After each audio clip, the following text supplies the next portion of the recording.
Well, hello, hello, hello, and welcome to another episode of Ladies and Gents Listen Up. Before we get started, don't forget to like, share, and subscribe. Share this information with somebody else.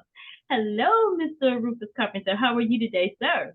I'm doing well, Dr. Liz. Thanks for asking. Good, good, good. Well. We have a little checklist that we're going to go down today. But before we get started, we know we have to always include our special guest, which is Grandma's Cookie Jar, right? Let's see what Grandma's Cookie Jar have in store for us today. Is everybody ready? I'm ready. All right. Take epic chances. Hmm. Ooh. Good. That's good. That's good. All righty. And on the back, it says, good things come to those who hustle.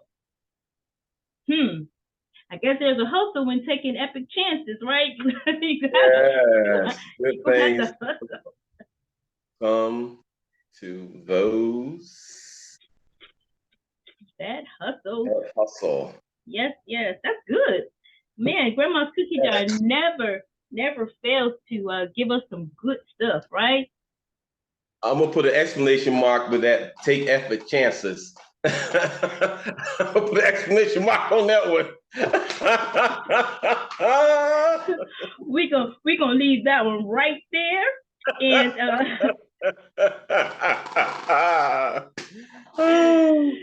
well, so today's topic is 10 most important things in a relationship. Ooh, that's kind of good there.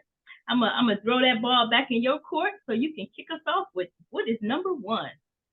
Okay, first, before I do that, let me tell you once I always like to be grateful and let you. I appreciate you including me as a part of your podcast and this platform, and we appreciate what you're doing for the community because a lot of these things we don't have any other source, and these are the things that matter and make a difference. Okay. And we have 10. Everybody can have their own list of what that 10 is because this is what works for you. And Okay. I want to make sure I want to get a clarity before we get too far in this. Are we talking about in a romantic entanglement relationship? Or are we talking about in a business environment? Are we talking all the above? Well, you know what? I think all of the above, actually. And Okay, good. Good. I say all of the above, and we can kind of just point to what we're talking about. Are we talking about a romantic relationship, or just kind of be a little clear as we're going through those? Okay, let me throw it out. Let me do it this way. I like to do bites. I like to do bites because Okay. let's talk the top. Let's talk the top five. The Okay. top five. The top five. I'm gonna say trust. Okay. I'm gonna say caring. I'm just gonna Okay. put them out there. Then we'll talk about them individually. Okay. I'm gonna say communicating. Okay. I'm gonna say honesty. Okay. And then I'm thinking about Aretha Franklin, respect. Okay. So those are the top five. I tell you, let me give you the bottom five, so that way we can continue to march. The Okay. bottom five, I would say empathy, Okay. acceptance, Okay. patience, Ooh, yes. compromise, Oh. and you have to throw in forgiveness. And you said, what's so funny is because it also, when you pull out the 10 most important things or the five things that are important, it also depends on your love language and how you receive it, because affection is one of the ones that made number 7 on one of the top 10 lists. Affection was there, love was there. So, we can go beyond the 10, but there's 10 that are, that we're going to focus on today. But the love and affection, those are two things that I saw, because that's part of my love language. And I realize whenever we start our podcast, I always like to do appreciation and gratitude for you. That to me, that's important. I always want you to know I don't take this for granted. So that appreciation is a biggie for me. All right, now trust. Everybody agree trust is the most important one, and trust really contributes to a meaningful relationship. I have to have the ability that I can rely on you and we can rely on each other. Because if we're in any kind of relationship, if I can't rely on you, and there's no way I can lean on you, I really can't trust you to be there when I need you. That's So to important. me, that's the kingpin. That's the number one thing, trust. Absolutely. And it did hit number one for all of the lists that I looked at and explored. Trust was the number one, and Yes. that's the one that gets the most infractions as well. Yes. And as we go through this list, you're going to find out that the other ones have an element in trust in them too. Because not only is trust it by itself, but trust is parts of the other elements of the other important key things of relationship.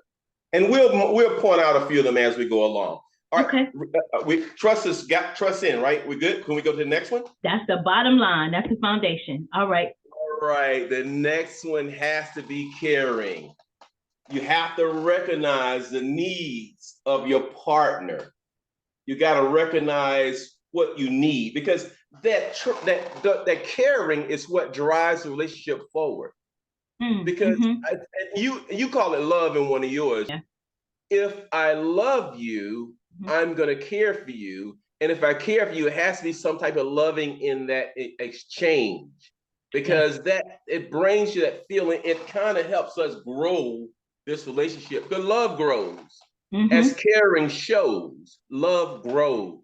That's good. That's good. That's really good. So we got that. And it's got, and plus it's fulfilling. If you care for me, if you love me, as you say, that's fulfilling to me. That fulfills the relationship. I know why I'm in this with you. Right. I know why I'm a part of you in this. Right. That's good. But that's caring makes a major difference. Caring is fulfilling, help drives the relationship forward. Okay? Right. Yes, that's good. Next break. We put a break in there. Okay, the next one is communicating. This is the big dog in the fight.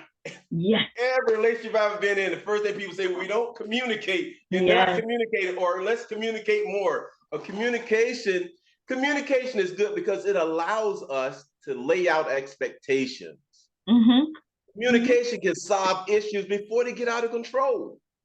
Absolutely. So communication is a big dog in the fight.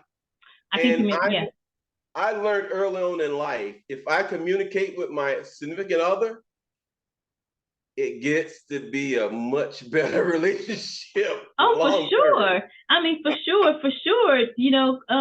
Communicating, effective communication. That was something that I learned because I've been studying, some of the quotes and some of the podcasts and shows that Judge Lynn Taller has, and she talked about that communication piece and talked about how oftentimes we're sitting back and instead of listening to what somebody is saying and really listening and paying attention, we're actually in our minds thinking about what we're getting ready to say. So we totally disrespect or disregard the important points or factors that our partner is trying to convey to us.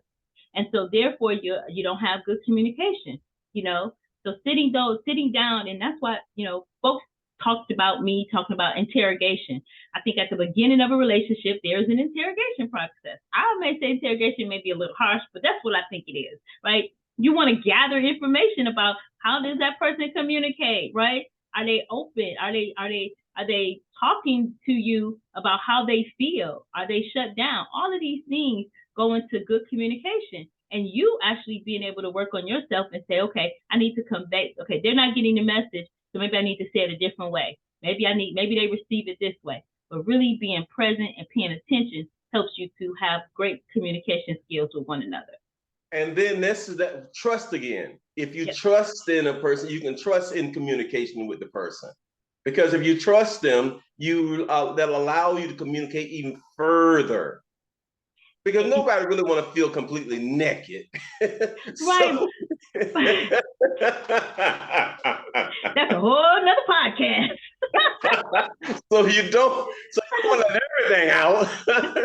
You don't want to throw on anybody. Right. You don't want to. But this is the thing too, though. The person helps you to feel more comfortable with communicating with them, going back to, like you said, the trust. Can I trust this person with this information? Can I trust this person with my vulnerability? So all of that comes with time. So you're not going to get it in the initial interrogation. And you know what? Here's something that I when I was married, my wife, me and her would talk. I could tell her something, and I didn't have to worry about anybody else knowing about it. I said, "Baby, let me tell you this," and that I trust, and we trust that communication was such that we could talk, and what happened in the house stayed in the house. But I found out with relationships and girlfriends or boyfriends or other than spouse, when you say that, they say, okay, I'm not gonna tell anybody, we're good. But time you break up and get married with you, I'm gonna tell your business. That's what gets on my ever-loving nerves. But again, it is that it's that interrogation. It's that finding out how and what that person stands for. Because I've had breakups in relationships, and I've kept people's darkest secrets or what have you. I didn't feel the need to spew that overall. So I think it just depends on who we are aligning ourselves and connecting ourselves with, and you don't know because people come with a masquerade dance. I call it at the beginning. So you don't know. So yeah, the first date and on, is you over time that person will show you because a person can only mask this do this masquerade dance for a certain amount of period because after that their true self is going to come out, right? So Right. really getting to know somebody by taking the time, and that's what I think part of the issues with modern day dating is. They've forgotten about the old courtship. See, the old courtship was important, right? The old Mm-hmm. courtship was important because that gave you the time to really court each other and get to know each other, get to know what the values are. If the person had integrity, do they have character? All of this. So I'm gonna give you an example. It was so funny. Years and years ago, I went out on a date, right? It was a blind date, a setup, right? So after we finished our meal and I went to the ladies' room, came back. He said, okay, took care of everything or whatever. We got up, we got ready to go, and I promise you, the manager came after us. Right? He hadn't taken care of the bill, and so that right there, right? Had I ever went out with him again, that would have been my fault because no matter how charming, debonair, none of that was, he created this embarrassing situation, but that tell me what his character is, right? Oh, You know what I'm yeah. saying? So those are like that's a huge red flag, right? Red flag, get that, right? But there are things that happen along that courtship along the way that helps you to really understand who that person is and what they stand for. And we miss a lot of the red flags up front. Then we go and we tell somebody our secret or our, we get vulnerable with them. And then of course if it breaks up, they're gonna spew it because that was their character. That was something that we missed. But it takes time. And So I everybody's guess on the instant thing. It's no So I guess instant. what you're saying, communication needs to be a podcast all by itself because we can get buried right here, or we can move on. You know what? I think that communication, I would say trust is first, but I think that communication is right up there. That's one of that. How when you're pouring the cement foundation for a house, I think that's like, okay, if you don't have this, don't even build on this land. So yeah, let's go on to Yes, the next yes, one. yes. So I talked to a friend of mine recently, and the communication is the biggest key. So we're gonna move on. We communication is something we'll circle back if we have enough time. All right, Okay. honesty. Honesty Mm-hmm. has to be the next. Mm-hmm. Honesty creates a peace of mind and promotes trust again. If you're honest, I can trust you. So it goes to trust again. And it leads to a healthy relationship. Because if I'm not worried about you, if I know you're gonna be honest with me, even if I don't see something or don't know something or somebody brings something to me, I can honestly believe what you tell me. I have Mm-hmm. you honest to me. So if there's an issue, you'll bring it to me. I don't have to go out and try to look over rocks or something, try to figure out what's going on. You'll tell me. So Absolutely. honesty is a big key. All right. Huge, huge. All right, moving right along. Let's talk about Aretha Franklin, RESPT, respect. Respect. Huge. Yes, yes, yes. Respect is a big element to creating that bond, Mm-hmm. to bond together. Because if you respect me and I respect you, there's going to be a bond between me and you that can't nobody break. I think that thing about the cords that the cord binds, Not that easily honest, broken. that respect, right? That respect is what's gonna bond us. Because Dr. Liz, I respect you so much. And that's why I'm a part of your podcast, because everything I know about you you do your stuff in such a way that is beyond reproach. So I respect you enough to be a part of this. So that's the bond between me and you, that respect. Thank you. So yeah. That's good. Now that's the top 5. We just talked about the top 5. We just talked about trust. We talked about caring. We talked about communication. We talked about honesty. We talked about respect. Ready for the bottom half? Well, before we go to the bottom half, before we go to the bottom half, though, in that respect, the one thing that I did want to add was respect both ways, because in some instances, and I don't know, but like what I've heard and read and been through, what have you, is that oftentimes the male says that he requires respect, but does not reciprocate that respect back. Oh yes, because you got to realize we're in a male-dominated world.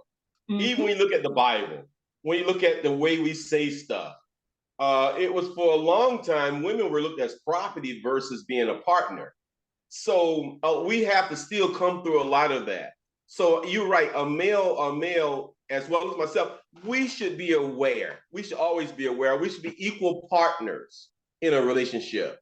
So Absolutely. That respect, especially in today's time, you need that respect. So you're correct, 100% correct.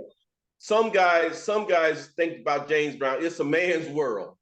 They don't remember that part. It would be nothing without a woman or girl. They didn't get that second part of that phrase.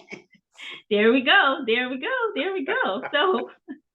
So I think I think that's a good note for us to end on, and there's a cliffhanger for next week, and we can deal with the other 5. But that respect, I think, is but the ones that we hit on today, all of that is what encompasses a good, healthy relationship. And I think when we leave any of those things out, we leave room for failure. Yes. And especially this is the early part of 2023. We want to get our relationships right, because we don't want to spend undue time in bickering or animosity, or we don't want to leave anything on the table 2023. Absolutely. We want to walk away knowing that we're strengthening each other, that we're building, we're creating something, we're co-creators in a great experiment, a great exercise, and a great relationship. We want to do our part. We want to belly up to the bar, or put our shoulders to the plow, as they say. Shoulders to the plow, 2023, right? All righty, everybody. All righty. Well, cliffhanger. Come back next week so that you can get the bottom 5, right? Don't forget to like, share, and subscribe. Share this information with somebody else. Listen, learn, leverage the information. Y'all stay fearless. Bye for now.